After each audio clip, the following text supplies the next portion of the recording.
Bonjour, ravi de vous retrouver pour la suite de ce voyage sur les terres célestes du tarot de Marseille.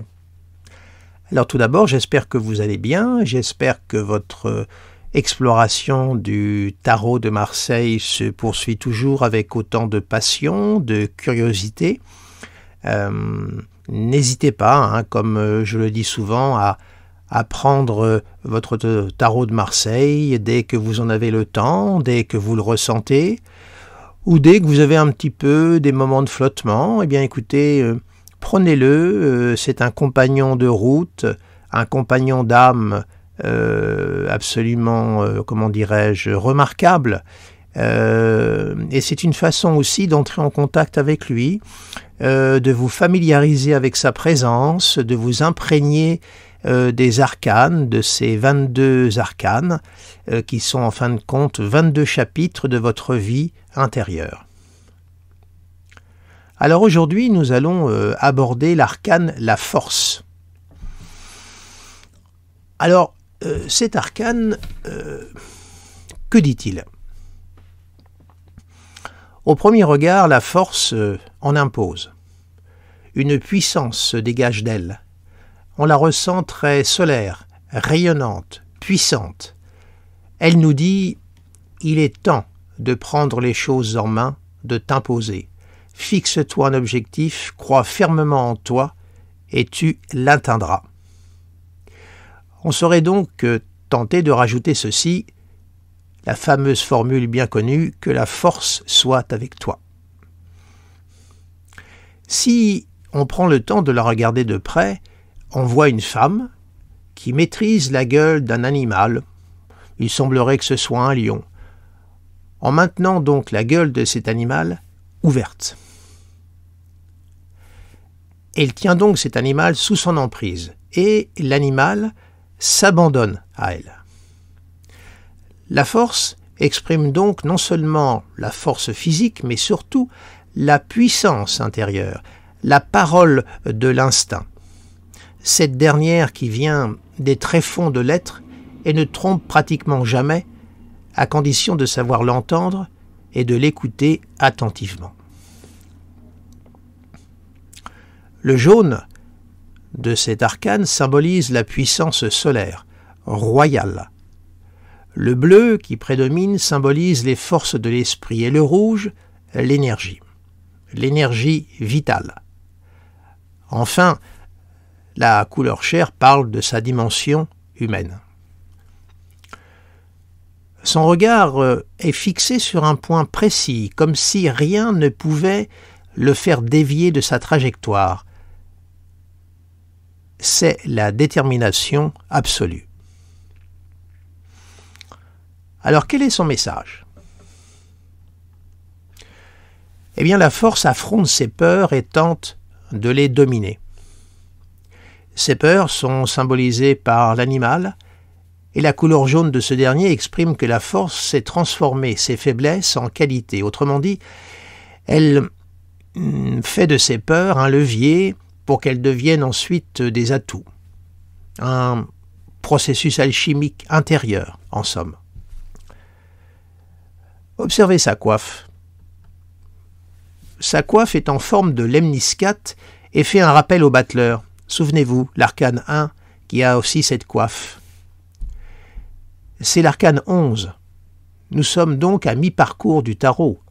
22 lames, ou plus précisément 21 plus 1, étant donné que le mât n'a pas de nombre. La force marque donc une étape importante et demande de faire le point afin de savoir de quelle force l'on dispose. De quelle énergie on est parcouru. Sur un autre plan, son énergie sexuelle est forte. L'animal, regardez bien, s'appuie sur la zone pelvienne. Or, l'énergie sexuelle est l'une des plus puissantes qui soit. Elle alimente la puissance psychique. Et sur ce point, cela rejoint la notion de la libido développée par Carl Gustav Jung. Par conséquent, avec la force, nous sommes face à une puissance une énergie qui s'exerce sur plusieurs plans. Il convient de bien définir en fait sur quel plan nous sommes au moment où l'arcane de la force nous apparaît. Sinon, la force risque de se retourner contre soi. Sa cape rouge, qui la recouvre, montre qu'elle est protégée, soutenue par des énergies supérieures et extérieures avec lesquelles elle est en étroite communion. La force est reliée au céleste et au tellurique. C'est donc une puissance à la fois chtonienne et ouranienne. Sous sa tunique bleue, tout en bas, on voit apparaître l'un de ses pieds, ce qui exprime son assise, son ancrage dans le réel. La force est donc concrète et pragmatique. En effet, c'est elle qui nous permet de prendre les choses en main, d'avancer, de faire preuve parfois tout simplement, comme le nom de l'arcane le donne, de faire preuve de force, d'affirmation. Quelquefois, le recours à la force est une nécessité parce que nous sommes acculés dans des situations qui ne nous laissent guère d'autres, je dirais, alternatives que d'avoir le recours à la force. Alors évidemment, par la force, entendez, ça peut être la force psychique, tout comme la force purement physique. D'où le fait que cet arcane est à la fois chtonien et ouranien. Alors maintenant, dans un tirage, pour ceux qui pratiquent le tarot au niveau consultation, ou même pour soi-même à la limite, on n'est pas obligé d'ailleurs de pratiquer le tarot sur un plan, je dirais, de consultation, on peut aussi le pratiquer pour soi. Alors donc dans un tirage, lorsque la force sort, eh bien ce n'est pas l'indice du repos, de la décontraction, loin de là. La force nous dit « Tu vas avoir besoin de beaucoup de force, de courage, mais tu les auras, car je t'accompagne. » Charge ensuite à l'intéressé d'en faire bon usage. Les arcanes alentours viendront indiquer le quoi et le comment. Par conséquent, lorsque la force sort, il faut se préparer au combat. Et donc, peu importe la nature de celui-ci.